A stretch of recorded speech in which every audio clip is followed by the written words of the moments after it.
Welcome to Navigating Your Job or Internship Search. We have broken this workshop into two separate virtual workshops. So this first one's going to focus primarily on the process of navigating the search, and then the next will actually focus more on the specific tools. So let's go ahead and get started with the process. The first thing I like to remind students before we get going is that this journey or this search is your search and your search alone. So while I always encourage you to talk to your peers and talk to those around you, keep in mind that while it's really good to share experiences with others, this is also unique to you. So even as we go through this presentation and the next, bear in mind that some things might stick with you where you are now, other things you might come back to later on in your journey or your process. So as much as you can, try not to compare yourself to your peers, and know that you will go through this process as you are intended to. So really the first step is doing some research. And unlike some of you might typically think, when I say research, something I want you to start with is researching yourself. And so really what I'm talking about is diving into your VIPs, or your values, your interests, your personality, and your strengths. So take some time to jot these down and tell me a little bit about what do you value, what do you think you're interested in, who are you as a person, and what are your strengths, or what could you bring to a company. And the reason that I like to start with this is because you're essentially creating a filter for yourself to then be able to apply that to all those opportunities that we're going to talk about in a minute. So you might notice as you start to do the search, what you can do with your major is almost endless. And so you need to kind of create your own filters so that you are doing what you would most want to do. Bear in mind, these things are intended to change as you go through your education and as you go through life. So you might notice that what you were interested in third grade might not be your primary interest right now. And the same is true for now versus 1 to 2 years after graduation. So it's a really good practice to just get into the habit of doing so that anytime you come to the job or internship search, you're ready and you're prepared with checking in with yourself, checking in with where you are at that point in your life. Some other factors then to consider: location. Do you want to be home for the summer? Would you prefer to stay in SLO? Is there somewhere else you want to try out? Another thing that might be more relevant nowadays, do they allow telework or remote positions? Are these paid or unpaid positions? Ideally, they're paid. Sometimes, though, the experience might outweigh the lack of pay. So again, that's 100% up to you and your situation. Full-time versus part-time. And then if you are hoping to receive academic credit, make sure that you check in with your department beforehand and understand what is needed to meet all of the parameters for that credit. So you're going to do that research about yourself and about those other factors that you're interested in. And then what you're really going to research is what else is out there. And so this is now the point where you get to search what are those opportunities that people are hiring for. And I like to talk about this in 3 different strategies. The first is probably the most popular, which is job boards. The second is company or organization specific. So that really entails thinking of companies that you know of that you would naturally be excited to work for. In this situation, I usually like to ask students, what are your hobbies? What are some brands that you just know of? Or what are some companies that you use or you interact with on a day-to-day basis, right? So if I'm a surfer and I really love a specific surf company, maybe that would be a really cool company to do some data analytics for, or if I know that I use PeopleSoft software regularly and I'm a computer software student, maybe I want to check out and see PeopleSoft, right? So those companies that you're just naturally drawn toward, those are going to be much more exciting companies for you to apply to. And then later on in the process, if you get to that interview, it's going to come through in the interview process, your familiarity or your enthusiasm about working with that company. So company specific is that second approach. And then this third approach is really the people. And really, There's statistics out there where 70 to 80 or however many percent of jobs are really acquired through networking. And so that can be intimidating, especially for an introvert like myself. But networking doesn't always need to mean going to mixers or putting yourself out there. What it can mean is really just talking to the people around you. So using your peers, as mentioned before, talking to your faculty, right? Office hours, even if they're virtual, can be incredibly beneficial in this process. Doing informational interviews, and again, we'll talk about that more in the second video.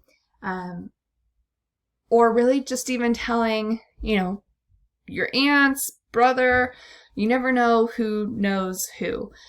So keep that in mind as you talk to people, as you kind of navigate this process. And it's not always going to be, hey, do you have a job for me? It could just be, hey, I really realized that I'm interested in X. Do you know of any positions that might allow me to pursue that interest? Or, I really decided that I actually value this.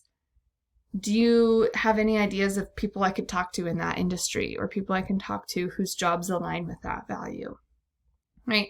So it's not always asking for a job or a reference, but more so just asking for information and using the people around you as resources. Okay? So you've done some research, you understand what's out there, you understand what it is you're looking for, you've created that filter for yourself, and now you've narrowed it down to a few specific jobs or internships that you're very interested in. And now you're going to take some time to start tailoring your materials. And why this is important is because different jobs are going to require different things. And so your resume should really be saying that you are qualified for the position. So if I'm an ag business student and I'm interested in marketing, my resume should look very different than an ag business student who is interested in finance, right? Because you should be highlighting separate key skills and knowledge and experiences that are going to align with those specific positions, or at least those specific industries. So what I like to say here is think of a job description as your checklist, and you want your resume to check off as many boxes as possible so that the employer can call you up for an interview with as little doubt as possible that you are actually qualified for this job and they want to bring you in for an interview. Your cover letter then needs to describe that you're a good fit for the company and you're enthusiastic about this position, right? And really the biggest thing about cover letters, and I'll just say this, is you want this cover letter to actually be written for that specific company. If it's not, it's going to lose all of its value. So I like to compare it a lot to all of the emails that you get as students. How often do you start skimming or do you stop reading as soon as you realize that that email is not written for you specifically, right? So employers are going through the same thing. They're just as busy. They have just as much work to do. They get just as many cover letters. So if in that first paragraph you can't convince them that the rest of the letter is for them, you're going to lose the entire value of your cover letter. Okay, I'm getting a little bit into the tools, so I'm sorry, I'll back up. And then the last thing that you really want to tailor is going to be your online presence. And so really, your LinkedIn is a pretty big one, especially depending on what industry you're interested in. Some are more active on LinkedIn than others, but LinkedIn or Portfolium or an online portfolio can be really great places to just make sure that your professional self is presented online. And then in other social platforms, Facebook, I might be dating myself there with that being the only social platform I talk about. But more of those less professional platforms, they don't obviously need to show your career aspirations, but just make sure there's nothing on there that would make an employer question whether or not to hire you. Okay? So now you've tailored your materials. You've made sure that your resume is aligned with the job description, your cover letter is written for that employer specifically, and then your online presence is nice and clean so that there's nothing shocking to an employer on there.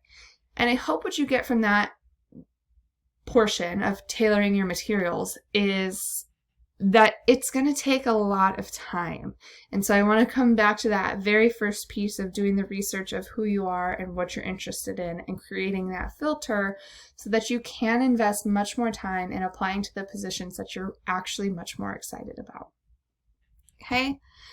And then once you've narrowed it down, this is my fun timeline that I've created.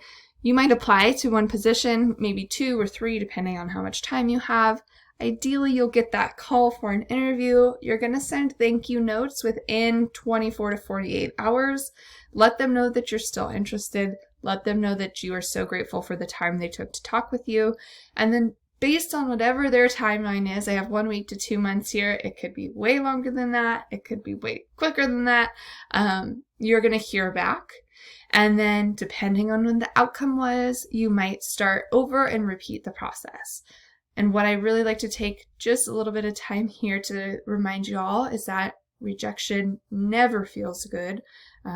Even if you discovered throughout the process that it wasn't something that you actually wanted, it's never going to feel good to feel like you weren't chosen for the position.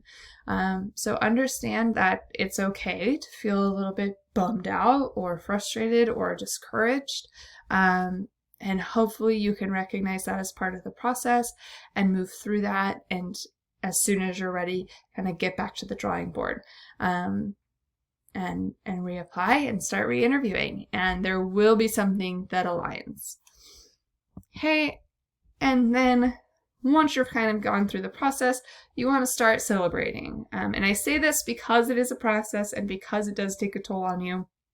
Celebrate every tiny victory. So updating your LinkedIn, that's a victory. Creating filters on job boards, that's a victory. Understanding what your values are, that's a victory. So celebrate all of that so that you are more inspired or you're more encouraged to move forward in your search. And then lastly, come and see us. This is our bread and butter. It's really what we love to do. We love working with you at every step of the way. So whichever method works best for you, please use Career Services. Appointments are really great for talking through, especially more of that self-exploration and understanding more of the tools. Drop-ins are really great for quick resume reviews, cover letter reviews, any quick 15-minute questions that you have. And then know that there are tons of other workshops that we're putting virtual so that you can access those throughout the quarter. So take a look at our calendar and plan to attend any other workshops that look relevant and important for you. And that's all I have for you in part 1. Thank you so much for tuning in. I hope to see you in part 2.